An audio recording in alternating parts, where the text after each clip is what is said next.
Things that we pay money for, we value. The paradox is that exactly the reverse is true. Everything that's really worthwhile in life came to us free.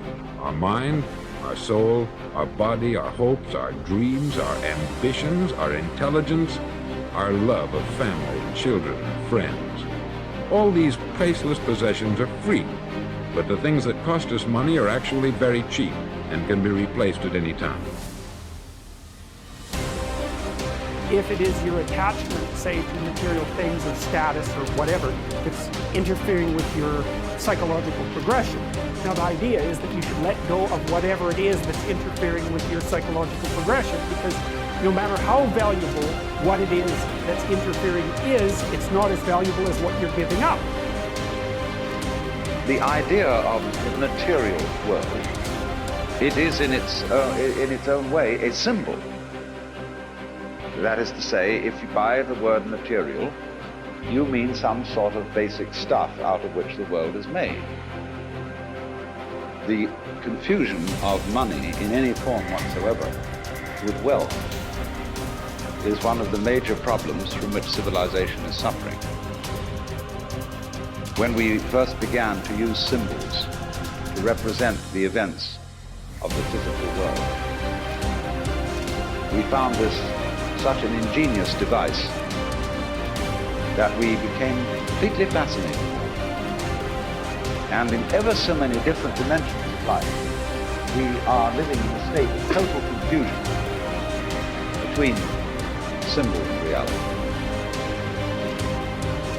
But our culture, our civilization, is entirely hung up on the notion that money has an independent reality of its own.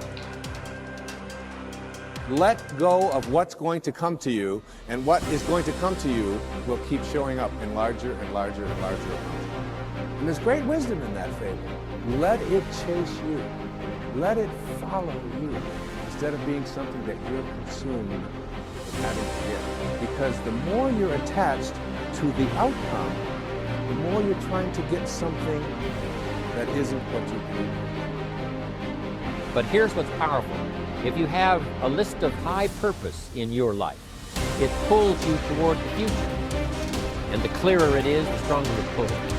The more dynamic it is, the more it affects your life, your spirit, your heart, your soul. It also creates imagination. It gets your mind working on how to achieve that purpose.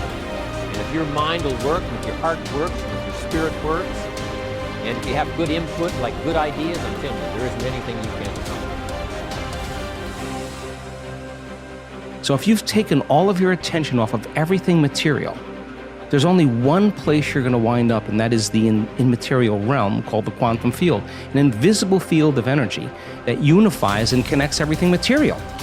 So now when you're creating from the field and you combine a clear intention with an elevated emotion, and you're connected and you feel connected, the suggestion of an alternative way to create is that when there's a vibrational match between your energy and some future reality, you actually no longer have to go anywhere to get it. You're actually the vortex, and you will collapse space and time and draw the experience to you. Now that, to me, is a lot more fun, because the experience is the unknown. You can't predict when it's going to happen or how it's going to happen, because if you can predict it, it's the known.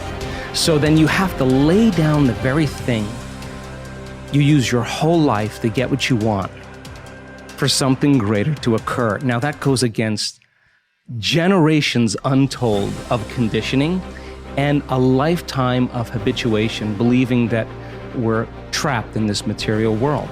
And yet I can say to you without a doubt that once you understand that formula, and once you know how to create that kind of brain and heart coherence, the side effect of that is a change in biology, neurologically, chemically, hormonally, genetically. We've measured it. We've seen gene regulation changes in 4 days.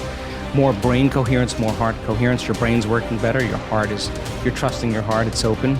There's different chemicals that are released. Oxytocin suppresses survival centers, resets the baseline of a person's trauma or shock. Your immune system goes up. You lengthen your telomeres. We've measured that too. So you're changing the future of your body. You're extending your life. That's evidence, right? So we have the evidence to know that it could happen because we've measured it. But the real evidence is watching the testimonial of someone who says, I had stage 4 cancer. I was told as a 41-year-old woman that I wouldn't live for more than 2 months. And I have no evidence of cancer in my body at all. Or someone that's a physician who has Parkinson's disease that's tried everything from the medical route and has one transcendental moment, and their tremors and their pain are gone. And now they're chewing food, they're swallowing, they're blowing their nose, they're standing up on their own. That's energy affecting matter. So we have hundreds and hundreds of testimonials of people that not only healed their body, but created pretty profoundly magical things in their life. So you have evidence in the scientific world, you have evidence in the practical world, and evidence is the loudest voice right now.